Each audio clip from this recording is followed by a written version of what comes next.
بسم اللہ الرحمن الرحیم۔ میرے معزز سامعین کرام و ناظرین اکرام، فرمایا کہ الدعاء مخ العباد، کہ اللہ رب العزت سے مانگنا، دعا کرنا، یہ تمام عبادات کا مغز ہے۔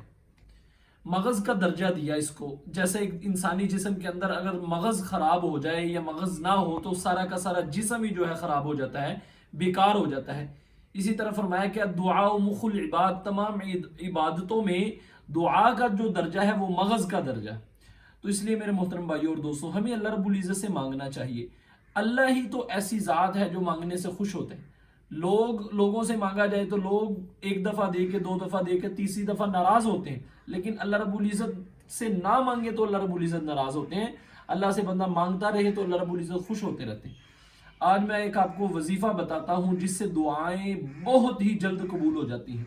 یہ میرا نہیں، کسی ولی کا نہیں، بلکہ دونوں جہانوں کے سردار، وجہ کائنات، سرور دو عالم حضرت محمد مصطفیٰ احمد مجتبیٰ صلی اللہ علیہ وسلم کا بتایا ہوا ہے۔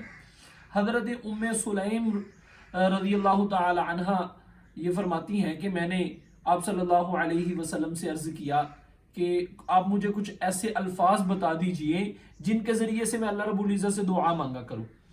تو آپ صلی اللہ علیہ وسلم نے ارشاد فرمایا کہ اپنی دعا مانگنے سے پہلے 10 دفعہ سبحان اللہ، 10 دفعہ الحمدللہ، 10 دفعہ اللہ اکبر، یہ تینوں تسبیحات 10 دفعہ پڑھ کے پھر اپنی حاجات کو اللہ رب العزت کے سامنے رکھیں۔ جب اللہ کے سامنے رکھیں گے تو فرمایا آپ صلی اللہ علیہ وسلم نے کہ اللہ رب العزت 2 دفعہ اس بندے کے جواب میں ارشاد فرماتے ہیں کہ میں نے تیری ضرورت کو پورا کر دیا، میں نے تیری ضرورت کو پورا کر دیا۔